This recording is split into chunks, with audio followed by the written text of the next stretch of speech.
Alrighty, folks. One of the things that makes One Rental at a Time a different channel is it's just not me. It is actually a collection of millionaires and experts from across the landscape. And on Thursdays, we talk from the boys. Today, it's only one of them. Dustin from Convoy Home Loans. Sometimes we have Jonathan, but I think he's stuck in LA traffic or something. But anyways, how you doing, Dustin? Good. How are you? I'm doing well. I don't know if you saw it this morning, but the Bank of England came out with a surprise rate hike that the market wasn't expecting, a pretty substantial move of 50 basis points. I thought we could talk about it, what it might mean to their local market, how it might be similar to something in the United States. But first, as somebody in the business, Dustin, what does another central bank raising rates 50 basis points in a surprise move, what does it mean to us? Does it impact our bonds? Does it impact the dollar? What is all of that trickle down effect? What might have happened here today because of that? I don't think a lot of people know. Yeah, so we saw, if you look at the bond markets this morning, opened up weaker, and a lot of times it can be just from overnight trading. But in this particular morning, I believe is mainly because of the Bank of England raising 50 basis points, like you said, which isn't something small for them because it's also, correct me if I'm wrong, but the highest they've had their benchmark rate equivalent, to the US in 15 years, Oh, it's a right? lot. Yeah, they're now at 5%. Yeah, it was a big jump. And just so people realize, when you say bonds open weaker, for the average person, they probably don't realize that that means rates are higher. That's what that means. Exactly. Yeah. So again, when you say weaker, you mean price, and then we all should translate that to a higher interest rate. So So I should have uh, uh, elaborated more on that. no, it's okay. You're in the business, and this is second Yeah. nature to you. But I'll translate it for guys on my side who are not in the business. But yeah, it's pretty surprising. We are in a worldwide economy, and we are seeing central banks act differently. The UK raised 50 bips. The US paused. Different. And I think inflation is acting different. UK inflation's surprised higher. The US appears to be coming down. So we're going to see the dollar react to this. We're going to see bonds react. Is that fair? Yeah, 100% fair. And I think you brought up at the start of this, there is going to be a trickle effect. Like you said, it is a worldwide economy that we're living in right now. Like just because we live in the US, everything that's going on across the pond, anywhere that's not in the US is going to affect us naturally because of the strength of the dollar and how we're going to be battling inflation ourselves. Yeah. Well, let's talk about that. We obviously had a Fed meeting, I think, last week after we met, and we got the or we got the pause that was expected by all, at least everybody I talked to. There seems to be a lot of disagreement about what comes next. Again, Jerome Powell has been very clear, and to date, when he is clear, he does it. So there was certainly a big camp of folks saying we're going to get a 25 basis point raise in July and perhaps one after that. Again, that will have an impact on rates and bonds and the dollar and all of that. What do you think? Not even a question. It will have a big effect on that, and it's still a bit of a I think I said this last week, a cat and mouse game on what the markets believe and how much the Feds are trying to either portray that they're going to do.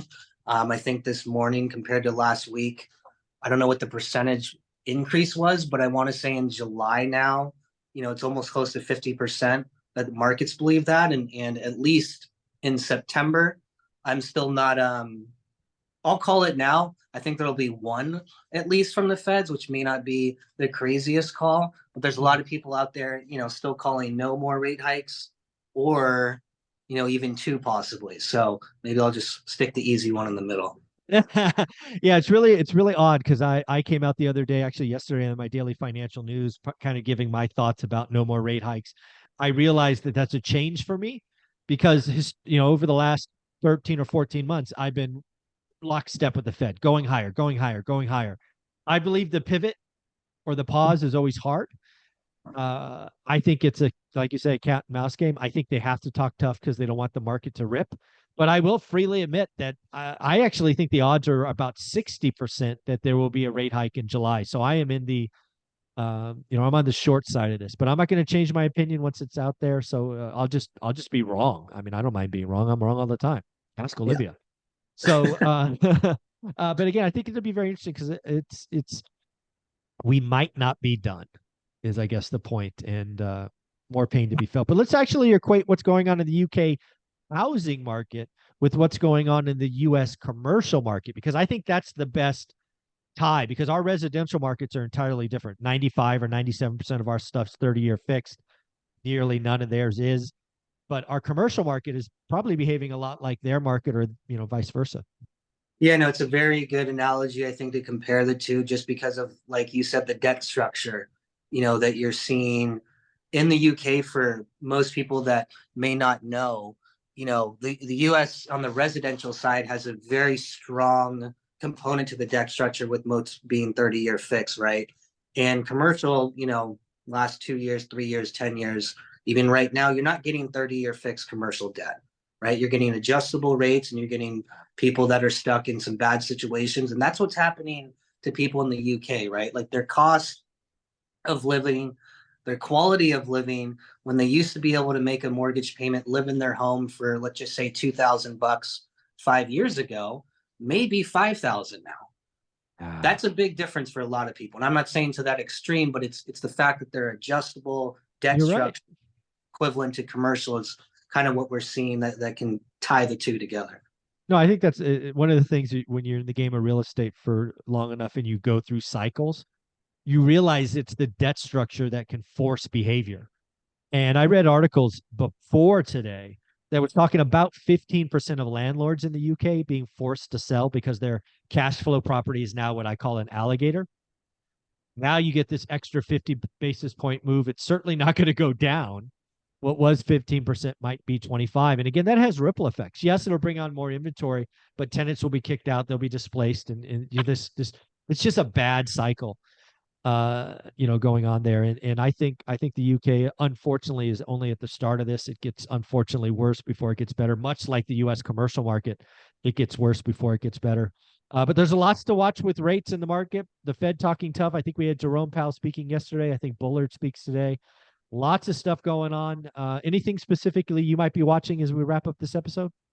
No, I mean, look, mortgage rates, in my opinion, are going to trend sideways, mortgage rates particularly.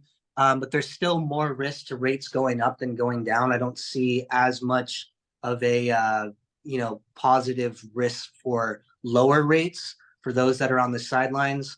The only thing that may change the sentiment, at least from the market, about the Feds moving one or two more times is going to be, obviously a weaker labor market or a stronger than expected, CPI report, which is coming up. So we'll see. But there's still, in my opinion, like it's been for the last year for me, telling my clients, if you like it, lock it. It's not worth the risk, Yeah, right? totally agree with you. Well, if somebody wanted to come out and talk about all the exciting programs you have, we've actually be touching on in the second episode. How should they reach out to you? Yeah, just go to our website, convoyhomeloans.com, and make sure you mention you came from ORAT. That way myself or John can help you directly. That's a big deal, folks. You got to put in ORAT so you get one of the two principals in the company. If you don't do that, I can't promise you you're going to get. But you put in ORAT, you get one of the two guys I talk to every week. Thanks, man.